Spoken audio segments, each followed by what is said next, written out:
वेद पाठशाला में आपका हार्दिक स्वागत है। परमेश्वर का वचन जीवित, पवित्र एवं सामर्थी है। आशा है कि आज के वचन से आपको आत्मिक लाभ होगा। तो लीजिए प्रस्तुत है ये संदेश। श्रोता मित्र, आपको मेरा नमस्कार। हम पुराने नियम के ऐतिहासिक पुस्तकों का सर्वेक्षण कर रहे हैं और रूत की पुस्तक समाप्त करने के पश्चात अब प्रथम शमूएल की पुस्तक में आते हैं। जैसे हम ऐतिहासिक पुस्तकों को देखते हैं तो हम उसे 3 श्रृंखला में विभाजित करते हैं। प्रथम यहाँ पर 3 दृष्टांतमक इतिहास की पुस्तकें हैं, न्यायों, यहोशू और रूत। सो ये सभी बातें जो उन पर पड़ी दृष्टांत की रीति पर थीं और वे हमारी चेतावनी के लिए जो जगत के अंतिम समय में रहते हैं लिखी गई हैं। इस विवरण में नमूना का शब्द जिसे पौलुस प्रेरित पहला कुरिन्थी उसके 10वें अध्याय 11 पद में लिखकर इस प्रकार कहता है कि यह दृष्टांत नमूना या आदर्श के शब्द के बराबर हैं। पहला और दूसरा शमूएल, पहला और दूसरा राजा और पहला और दूसरा इतिहास अर्थात 6 ऐतिहासिक पुस्तकें काल क्रमानुसार हैं जो दूसरे श्रृंखला में आते हैं। ये 6 ऐतिहासिक पुस्तकें इतिहास की राजकीय साहित्य पुस्तकों के नाम से जाने जाते हैं। अगर ये ऐसा नहीं होता तो प्रथम शमूएल की पुस्तक राजाओं की प्रथम पुस्तक के नाम से जाना जाता। जब आप दूसरे शमूएल में आएंगे तो वहाँ लिखा गया है शमूएल की दूसरी पुस्तक। सो यदि यह ऐसा नहीं होता तो यह राजाओं की तीसरी पुस्तक के नाम से जाना जाता। सो दूसरा राजा और राजाओं की चौथी पुस्तक की ओर संकेत करती है। अनुवादक के राय के अनुसार ये पुस्तकें राजकीय साहित्य हैं क्योंकि ये परमेश्वर के राज्य के विषय में बताते हैं। सो जैसे हम इन राजकीय पुस्तकों में आते हैं, यह बहुत महत्वपूर्ण है कि हम अपने सर्वेक्षण में क्या देख रहे हैं। सो जब हम पहले और दूसरे शमूएल को पढ़ते हैं तो मैं इसके महत्व को बताना चाहता हूं ताकि आप इस पुस्तक पर अपना ध्यान लगा सकें। जैसे हम इस पुस्तक को पढ़ते हैं तो पहली बात जिस पर हम विचार करना चाहते हैं वो है परमेश्वर का राज्य। परमेश्वर का राज्य बहुत ही महत्वपूर्ण विषय है। मत्ती रचित सुसमाचार के 6वें अध्याय में प्रभु यीशु मसीह ने पहाड़ी उपदेश दिया और उस उपदेश के मध्य उसने महत्वपूर्ण बातों को बताया। उसने कहा, इसलिए पहले तुम उसके राज्य और धर्म की खोज करो। जब उसने हमें प्रार्थना करनी सिखाई, उसने कहा, जब तुम प्रार्थना करो तो तुम कहो, हे हमारे पिता, तू जो स्वर्ग में है, तेरा नाम पवित्र माना जाए, तेरा राज्य आए, तेरी इच्छा जैसे स्वर्ग में पूरी होती है वैसे इस पृथ्वी पर भी पूरी हो। हमारी दिन भर की रोटी आज हमें दे। श्रोता, इस प्रार्थना में प्रभु यीशु मसीह 3 बार कहा कि परमेश्वर को प्रथम स्थान दो, अर्थात तेरा नाम, तेरा राज्य और तेरी इच्छा। सो यह मेरे लिए बहुत महत्वपूर्ण है। प्रभु ने क्यों यहाँ इस प्रार्थना के नमूना को बनाया जिसे हम चेलों की प्रार्थना कहते हैं। सो प्रभु ने कहा, तेरा राज्य आए, क्योंकि परमेश्वर का राज्य एक महत्वपूर्ण विषय है। यूहन्ना रचित सुसमाचार के 3 अध्याय में हमें बताया गया है कि प्रभु यीशु मसीह ने संपूर्ण रात निकोदेमुस नाम एक व्यक्ति के साथ बातचीत की। प्रभु यीशु ने निकोदेमुस से कहा, तुझे नए सिरे से जन्म लेना अवश्य है। मित्र, आज आप नए जन्म के विषय बहुत कुछ सुनते हैं और मुझे खुशी है कि हम इसके विषय में सुन लेते हैं। परंतु यदि आपको इस नए जन्म के विषय कुछ भी नहीं मालूम है तो नए जन्म नामक एक पुस्तक को जो लिखी गई है उसे अवश्य पढ़ें। वह पुस्तक आपको नए जन्म के विषय में बताएगी कि इसका अर्थ क्या है। सो मित्र, अब जब हम पवित्र शास्त्र को देखते हैं तो पवित्र शास्त्र नए जन्म के विषय में क्या बताती है। जब हम यूहन्ना रचित सुसमाचार के 3 अध्याय में आते हैं तो आपको यह अवलोकन करना है कि जब प्रभु यीशु मसीह उस निकोदेमुस से संपूर्ण रात बात कर रहे थे तो वहाँ पर प्राथमिक बात नया जन्म नहीं थी। उस रात नया जन्म द्वितीय बात थी, परंतु प्राथमिक बात तो परमेश्वर का राज्य था। प्रभु ने कहा, निकोदेमुस, यदि कोई नए सिरे से न जन्मे तो वह परमेश्वर का राज्य नहीं देख सकता। फिर दूसरी बार प्रभु यीशु ने उससे कहा, मैं तुझसे सच सच कहता हूँ, जब तक कोई मनुष्य जल और आत्मा से न जन्मे तो वह परमेश्वर के राज्य में प्रवेश नहीं कर सकता। सुमित्र, हम देखते हैं कि पवित्र शास्त्र में परमेश्वर के राज्य का विषय बहुत ही महत्वपूर्ण है। अब प्रश्न यह है कि परमेश्वर का राज्य क्या है। पुराने नियम के ऐतिहासिक पुस्तकों में पहला व दूसरा शमूएल, पहला व दूसरा राजा और पहला व दूसरा इतिहास में जब पवित्र शास्त्र परमेश्वर के राज्य के विषय में बताता है, तब आप इसके अर्थ को समझ सकते हैं। श्रोता, आपके स्मरण को तरोताजा करने के लिए पिछले कुछ उदाहरणों को बताना चाहता हूँ। जब मैंने इतिहास की पुस्तक को प्रारंभ करने से पहले प्रस्तावना में बताया था कि इस्राएली प्रजा को परमेश्वर की इच्छा के अनुसार अगुवे की आवश्यकता थी, परंतु वे लोग अपनी इच्छा से अगुवा चाहते थे। परमेश्वर चाहता था कि वह स्वयं उनकी अगुवाई किया करे, अर्थात याजक और नबी की सहायता से वह लोगों की अगुवाई करे। जैसे मूसा और शमूएल, जब वह लोगों के लिए पर्वत में जाकर परमेश्वर से विनती किया करे तो वह याजक कहलाता था, परंतु जब वह लोगों के लिए परमेश्वर का वचन लेकर पर्वत से नीचे उतरता था तो वह नबी कहलाता था। अब तक परमेश्वर के पास मूसा था जो ऐसा करता था। परमेश्वर उस व्यक्ति के द्वारा लोगों की अगुवाई किया करता था। सो नबी और याजक परमेश्वर की इच्छा का साधन थे और परमेश्वर उनका राजा होता था, और यही सब परमेश्वर चाहता था। अब शमूएल की पहली पुस्तक में शमूएल एक प्रकार का अगुवा था। वह नबी और याजक था। जिस प्रकार मूसा कार्य करता था, शमूएल भी वैसा ही किया करता था। परंतु शमूएल के दिनों में लोग उसके पास आकर कहते थे, शमूएल, हमें इस प्रकार की व्यवस्था पसंद नहीं है और हम नहीं चाहते कि परमेश्वर हमारा राजा हो। सो जिस प्रकार दूसरे लोगों के पास राजा है, उसी प्रकार हमें भी एक राजा चाहिए। शमूएल यह सुनकर बहुत दुखी हो गया और उसने यहोवा से प्रार्थना की, और यहोवा ने शमूएल से कहा, वे लोग जो कुछ तुझसे कहें उसे मान ले, और इसे तू अपने व्यक्तिगत रूप से न ले, क्योंकि उन्होंने तुझको नहीं परंतु मुझी को निकम्मा जाना है। वे मुझे नहीं चाहते, वे ये नहीं चाहते कि मैं उनका राजा बनूं, सो उन्होंने मुझे बहिष्कृत किया है, तुझे नहीं। इसलिए शमूएल, तू इसे व्यक्तिगत रूप से न ले। फिर परमेश्वर शमूएल से कहता है, शमूएल, यदि वे राजा चाहते हैं तो हम उन्हें राजा देंगे। मित्र, यही है परमेश्वर का तरीका। जब परमेश्वर उन्हें अलौकिक रूप से मन्ना द्वारा जंगल में भोजन करवाता था तो उन्होंने कहा, हमें मांस चाहिए।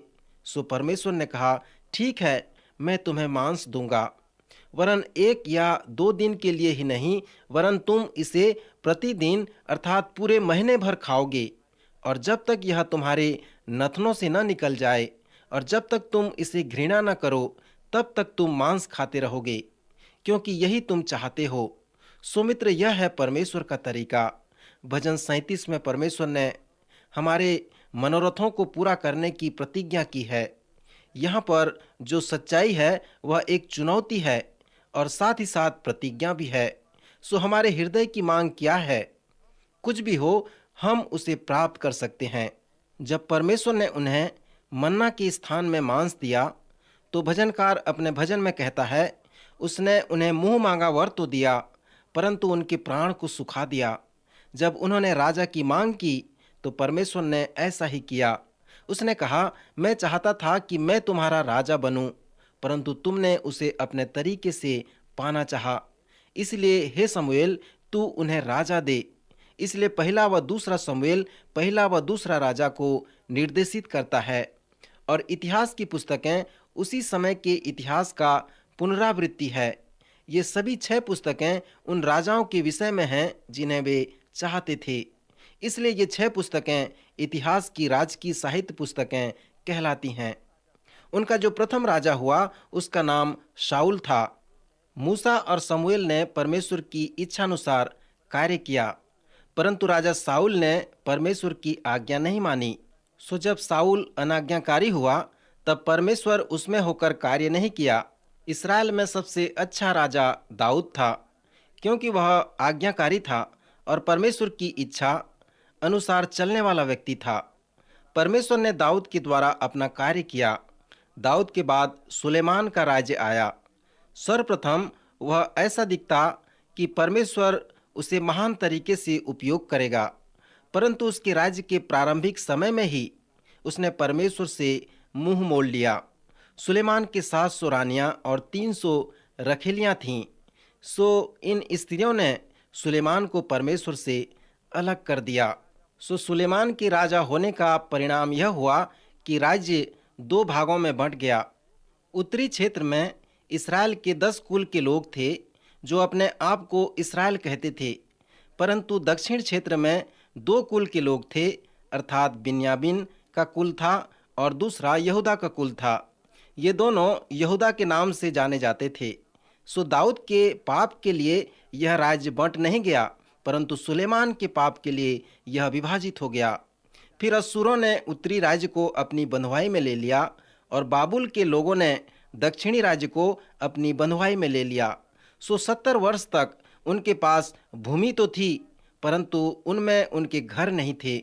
70 वर्ष के बाद जब फारस ने बाबुल को जीत लिया, उस समय कुसरू महान जो फारस का सम्राट था, उसके पास एक सपना था। उसके सपने में सच्चे और जीवते परमेश्वर ने कार्य किया था कि कोई भी इब्री लोग जो बाबुल में हैं, अर्थात फारस में हैं, उन्हें स्वतंत्र किया जाता है कि वे इस्राएल में वापस जाएं और अपने नगर और मंदिर का पुनर्निर्माण करें। श्रोता, जब मैंने इब्रानी इतिहास के प्रस्तावना के समय बताया था कि यह विषय बहुत ही कठिन है, आपको इस इब्रानी इतिहास को जानने के लिए उसके 7 सच्चाइयों को जानना बहुत जरूरी है। पहला सच्चाई है वह राज्य। लोगों ने राजा की मांग की, सो परमेश्वर ने उन्हें राजा दिया और राज्य भी दिए। फिर सुलेमान के पाप के कारण राज्य में विभाजन हो गया। यह दूसरी सच्चाई है। तीसरी सच्चाई यह है कि अश्शूरों ने उत्तरी राज्य को बंधुआई में ले लिया। चौथी सच्चाई में उत्तरी राज्य का विनाश हो गया और फिर बाबुल ने दक्षिण राज्य को बंधुआई में ले लिया। यह 5वीं सच्चाई है। 6वीं सच्चाई फारस द्वारा बाबुल जीत लिया गया और 7वीं सच्चाई यह है कि कुछ यहूदी लोग बाबुल की बंधुआई से इस्राएल में वापस आते हैं। मित्र, यदि आप इब्रानी इतिहास के इन 7 सच्चाइयों को समझ गए हैं तो आप ये समझ जाएं कि आपने इब्रानी इतिहास से बहुत कुछ समझ लिया है। यदि आप पवित्र शास्त्र के पुराने व नए नियम के अध्ययन को गंभीरतापूर्वक लेते हैं तो आपको साधारण तौर पर इस संकल्प और इस विचार को समझना जरूरी है, अर्थात परमेश्वर का राज्य। क्योंकि परमेश्वर ने पुराने नियम में 6 पुस्तकें दिए हैं जो सभी परमेश्वर के राज्य के विषय में हैं। विद्वानों का मानना है कि शमूएल की 2 पुस्तकें, राजाओं की 2 पुस्तकें और इतिहास की 2 पुस्तकें पुराने नियम की राजकीय साहित्य हैं। जब आप इन पुस्तकों को पढ़ते हैं तो इनमें जो परमेश्वर के राज्य के विषय में बताए गए हैं उसके महत्व का अवलोकन करें। नए नियम में परमेश्वर के राज्य के महत्व को समझने की अपेक्षा आप पुराने नियम में परमेश्वर के राज्य को समझें। पुराने नियम में परमेश्वर का राज्य का अर्थ है कि परमेश्वर राजा है और उसका एक राज्य है और सब राज्यों से वह सर्वश्रेष्ठ और प्रधान है। जब हम कहते हैं कि परमेश्वर का राज्य, तो इसका तात्पर्य क्या है कि परमेश्वर राजा है और वह उस राज्य में शासन करता है। पुराने नियम में परमेश्वर की इच्छा यह थी कि वह इस्राएलियों का राजा हो और इस्राएली प्रजा उसके राज्य के लोग हों। परमेश्वर का उद्देश्य यह था कि परमेश्वर का राज्य यथार्थ, ऐतिहासिक और भौगोलिक हो, और वो ये भी चाहता था कि उसके राज्य में विशेष लोग हों जो एक विशेष भौगोलिक क्षेत्र में रहते हों और परमेश्वर उनका राजा हो। परमेश्वर ये भी चाहता था कि इस पृथ्वी पर ही उसके विशेष लोग हों और यहीं पर उसका राज्य हो। यह परमेश्वर की योजना थी, परंतु इस्राएली प्रजा ने शमूएल के द्वारा परमेश्वर से कहा, हमें इस प्रकार के व्यवस्था की आवश्यकता नहीं है, हमें एक ऐसे राजा की आवश्यकता है जैसे दूसरे लोगों के पास है। तब परमेश्वर ने कहा, ठीक है, शमूएल तुम्हें तुम्हारे अधिकार को पढ़कर बताएगा और यह भी बताएगा कि जब तुम्हें राजा दिया जाएगा तब तुम्हारे साथ क्या क्या बीतेगा। सो यदि तुम ऐसा चाहते हो तो अवश्य तुम्हें राजा मिल जाएगा। आखिरकार उन्हें अपना राजा मिल गया। अब उन राजाओं का परिणाम क्या था?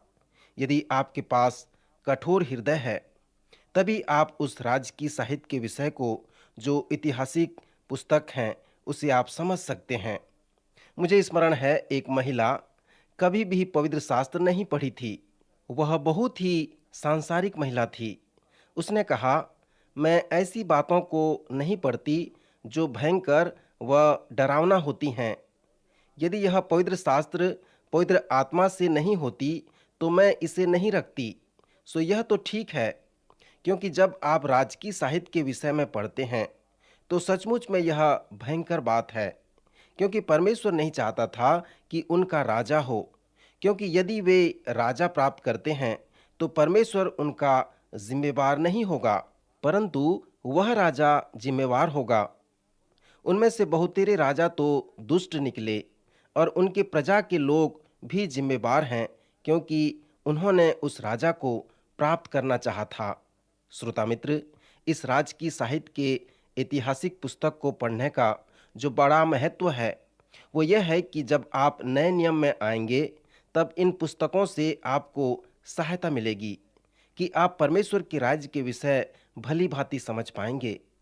जब उन राजाओं के द्वारा राज्य में विभाजन हुआ और वे बंधुआई में चले गए, तब उनमें से उस बंधुआई के कारण दुख और उन्हें पीड़ा उठाना पड़ा, जिसे हम 400 वर्ष के खामोशी का समय कहते हैं, जिसमें कुछ भी नहीं हुआ। नेहमाया की पुस्तक और इब्रानी इतिहास के अंत से लेकर नए नियम के समय तक शांत रहा। सो 400 वर्ष खामोशी का समय रहा। परमेश्वर के राज्य के विषय में परमेश्वर ने कुछ भी नहीं कहा। फिर उस 400 वर्ष के बाद परमेश्वर ने अपनी खामोशी तोड़ी। इस्राएली प्रजा फिर से जीत ली गई। इस समय वे रोम द्वारा जीत लिए गए थे और भयानक गुलामी में पड़े थे। जब यूहन्ना बपतिस्मा देने वाला और प्रभु यीशु मसीह जो मसीहा था, उन्होंने प्रचार किया, तब वह खामोशी तोड़ी गई। परंतु उन्होंने क्या प्रचार किया? उन्होंने बड़े आनंद के सुसमाचार अर्थात परमेश्वर के राज्य के विषय में प्रचार किया। मेरे मित्र, इसका अर्थ क्या है? यदि आप उनकी सुनेंगे तो वे आपको परमेश्वर के राज्य के विषय में बताएंगे। लुका के 17वें अध्याय में प्रभु यीशु मसीह ने कहा, जब मैं तुम्हें परमेश्वर के राज्य का सुसमाचार सुनाऊं, अर्थात परमेश्वर का राज्य भौगोलिक रूप से प्रकट होकर नहीं आता, परंतु वह तुम्हारे बीच में है। वह स्वेच्छा से आपका राजा बनना चाहता है। और इन दिनों में परमेश्वर का राज्य व्यक्तिगत रूप से है, अर्थात परमेश्वर का राज्य तुम्हारे अंदर है।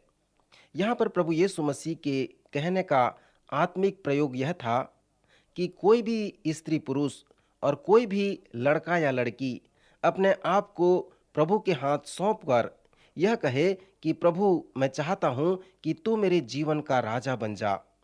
सो मित्र, यह भाग परमेश्वर का राज्य है। सो उन्होंने परमेश्वर के राज्य को देखा और उसमें प्रवेश भी किया। जब प्रभु यीशु मसीह ने निकोदेमुस से कहा, नए जन्म का अर्थ अंत है और वह अंत परमेश्वर का राज्य है। प्रभु ने निकोदेमुस से कहा, निकोदेमुस, लोगों को परमेश्वर के राज्य को देखने की अपेक्षा उसमें उन्हें अनुभवी होना है, उन्हें नया जन्म पाना है। सो जब उनका नया जन्म होगा तो उनकी आत्मिक आंखें खुल जाएंगी और वे यह देखने पाएंगे कि परमेश्वर उनका राजा होना चाहता है। और जब वे देखेंगे तभी वे परमेश्वर के राज्य में प्रवेश करने पाएंगे। पौलुस प्रेरित ने उसी बात को पहला कुरिन्थी उसके 12वें अध्याय 3 पद में कहा है, कोई भी व्यक्ति पवित्र आत्मा के बिना यह नहीं कह सकता कि यीशु ही प्रभु है।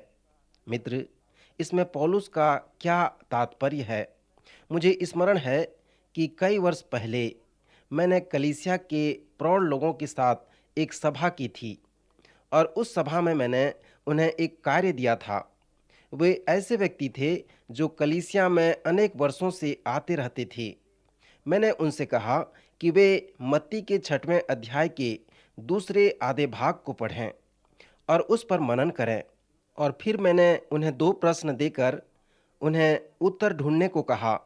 पहला प्रश्न मत्ती के 6वें अध्याय 19 से 34 पद से प्रभु यीशु मसीह के शिक्षा के अनुसार था। इसमें मेरी प्राथमिकता क्या है और इससे आधारित मेरे जीवन में सबसे महत्वपूर्ण बात क्या है।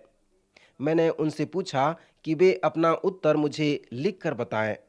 फिर मैंने कहा मेरे अनुभव के आधार पे कि कैसे मैंने अपना समय, अपना पैसा और अपनी शक्ति को खर्च किया। फिर मेरे जीवन का प्राथमिकता क्या है। फिर मैंने उनसे कहा ईमानदारी के साथ आप उत्तर लिखें और यदि उत्तर नहीं देना चाहते तो न दें, परंतु इसे अपने ही लाभ के लिए प्राप्त करें। 4 घंटा उस प्रश्न पर कार्य करने के पश्चात मैंने कहा क्या कोई है अपना उत्तर हमें सबों को पढ़कर सुनाए। एक लंबे समय के बाद एक व्यक्ति ने कहा ठीक है, मैं बताना चाहता हूँ। उसने कहा मेरे जीवन में प्रथम बार मैंने देखा कि प्रभु यीशु मसीह और परमेश्वर ही मेरे जीवन में प्राथमिक और महत्वपूर्ण स्थान होने चाहिए। मेरे जीवन में पहली प्राथमिकता अर्थात प्रभु यीशु मसीह को मेरे जीवन में प्रथम स्थान होना चाहिए।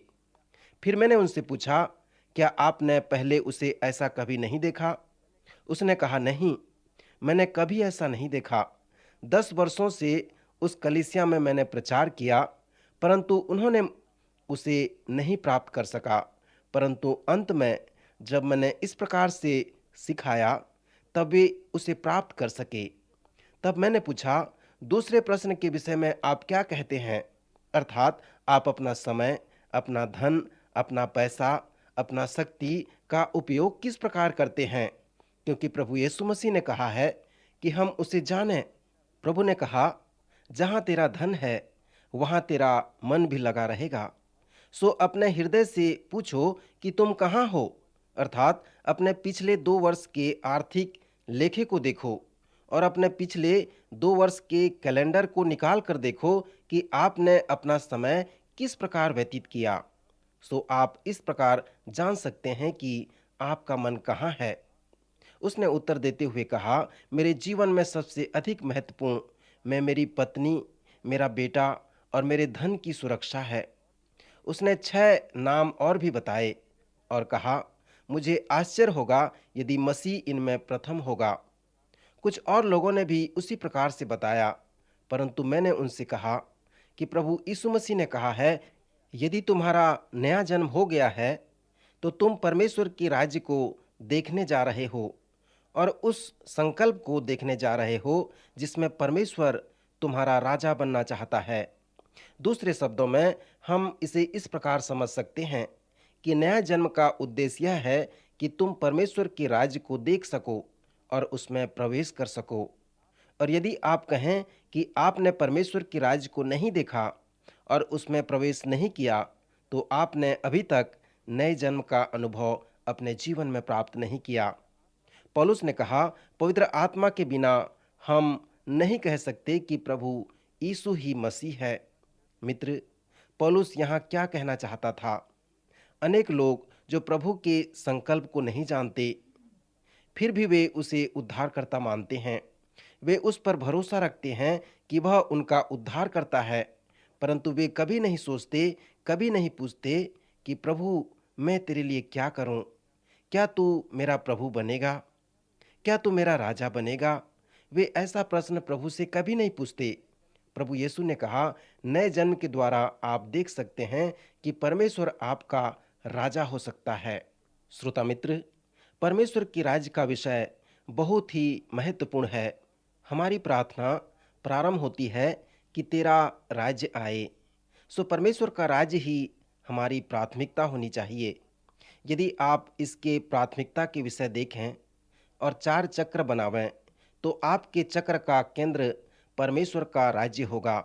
जब आप प्रथम शमूएल को पढ़ेंगे तो आपको पता चलेगा कि परमेश्वर का राज्य क्या है।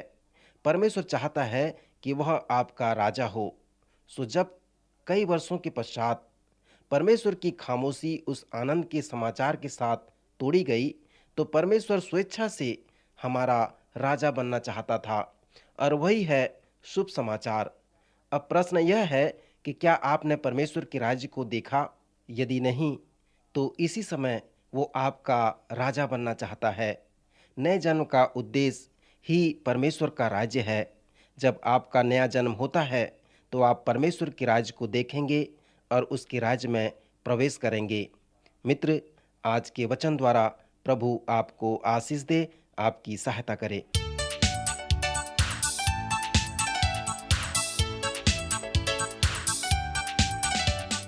प्रिय श्रोताओ, अभी आप सुन रहे थे हमारा ये कार्यक्रम वेद पाठशाला। श्रोताओं, आपको ये जानकर खुशी होगी कि हमारे पास इस अध्ययन से संबंधित नोट्स उपलब्ध हैं, जिन्हें हम सभी श्रोताओं को निशुल्क भेजना चाहते हैं। यदि आप इसे प्राप्त करना चाहते हैं तो हमें इस पते पर लिखें।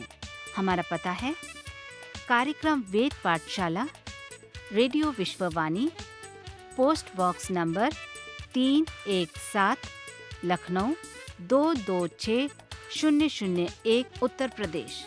हमारा पता एक बार फिर सुन लीजिए। कार्यक्रम Ved Pathshala, radio Vishwavani, post box number 317, Lucknow 226001, Uttar Pradesh. और हाँ श्रोताओ, अब आप हमसे ईमेल के द्वारा भी संपर्क कर सकते हैं। हमारा ईमेल आईडी है hindiembassy@radiovv.org, hindiembassy@radiovv.org। और इसी के साथ हमारे आज के कार्यक्रम का समय समाप्त होता है। अगले कार्यक्रम में आपसे फिर भेंट होगी। तब तक के लिए आज्ञा दीजिए। नमस्कार।